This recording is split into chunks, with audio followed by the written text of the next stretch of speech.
Carta a compromisso com os evangélicos. Meus amigos e minhas amigas, nesta reta final do segundo turno, decidi escrever esta carta pública ao povo evangélico. A grande maioria dos brasileiros e brasileiras que viveram os 8 anos em que fui presidente da República, sabe que mantive o mais absoluto respeito pelas liberdades coletivas e individuais, particularmente pela liberdade religiosa.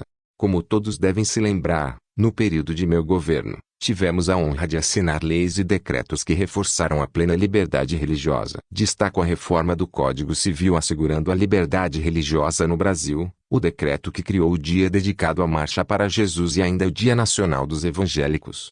Mantenho o mesmo respeito e o mesmo compromisso que me motivou a apoiar essas conquistas do povo evangélico. E o nosso povo sabe também que cuidei, com especial carinho, dos mais pobres e injustiçados e assim, sob as bênçãos de Deus, meu governo contribuiu para melhorar a vida de milhões de famílias brasileiras. Sempre penso, neste sentido, no trecho bíblico que diz: a verdadeira religião é cuidar dos órfãos e das viúvas em suas dificuldades. Tiago, 1,27. Vivemos, entretanto, um período em que mentiras passaram a ser usadas intensamente com o objetivo de provocar medo nas pessoas de boa fé, e afastá-las do apoio a uma candidatura que justamente mais as defende. Por isso senti a necessidade de reafirmar meu compromisso com a liberdade de culto e de religião em nosso país. Todos sabem que nunca houve qualquer risco ao funcionamento das igrejas enquanto fui presidente. Pelo contrário, com a prosperidade que ajudamos a construir, foi no nosso governo que as igrejas mais cresceram, principalmente as evangélicas,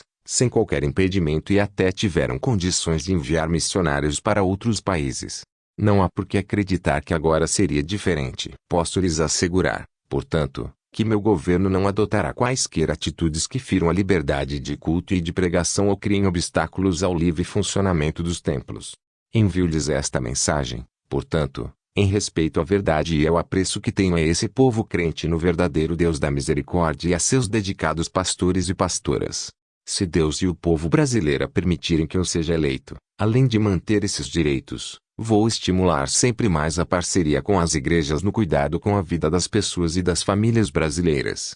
Sei muito bem que em todas as regiões do Brasil há igrejas com irmãos e irmãs que trabalham ativamente nas suas comunidades com a propagação do Evangelho e com o cuidado do povo, dedicando-se a tornar mais leve os fardos espiritual e social de milhões de pessoas. Declaro meu respeito e minha admiração pela fé, dedicação e amor com que os evangélicos realizam sua missão, seja na área da difusão do Evangelho, seja na área da assistência social, proteção da infância, da juventude, das mulheres, dos idosos e das pessoas com deficiência. Da mesma forma é bem-vinda a participação de evangélicos nas diversas formas de participação social no governo, como conselhos setoriais e conferências públicas. Em meio a este triste escândalo do uso da fé para fins eleitorais, assumo com vocês este compromisso: meu governo jamais vai usar símbolos de sua fé para fins político-partidários, respeitando as leis e as tradições que separam o Estado da Igreja, para que não haja interferência política na prática da fé. Esse é um ensinamento que a própria Bíblia nos dá: andar pelo caminho da paz com todos. Jesus nos mostra que a casa dividida não prospera. A religião é para ser respeitada e vivida de acordo com a livre escolha de cada pessoa. Portanto, a tentativa de uso político da fé para dividir os brasileiros não ajuda ninguém, nem ao Estado, nem às igrejas, porque afasta as pessoas da mensagem do Evangelho. Jesus Cristo nos ensinou liberdade e paz, respeito e união. Disso precisamos. E os cristãos evangélicos têm dado mostras, ao longo da história, de seu compromisso com a paz, seguindo o que Jesus ensinou: dai a César o que é de César, dai a Deus o que é de Deus. Mateus 22,21. Outro compromisso que assumo: fortalecer as famílias para que os nossos jovens sejam mantidos longe das drogas. Nós queremos nossa juventude na escola, na iniciação profissional, realizando atividades esportivas e culturais para que tenham mais oportunidades e exerçam cidadania de forma produtiva, saudável e plena. O respeito à família sempre foi um valor central na minha vida, que se reflete no profundo amor que dedico à minha esposa, aos meus filhos e netos. Por isso compreendo o lugar central que a família ocupa na fé cristã. Também entendo que o lar e a orientação dos pais são fundamentais na educação de seus filhos, cabendo à escola apoiá-los dialogando e respeitando os valores das famílias, sem a interferência do Estado.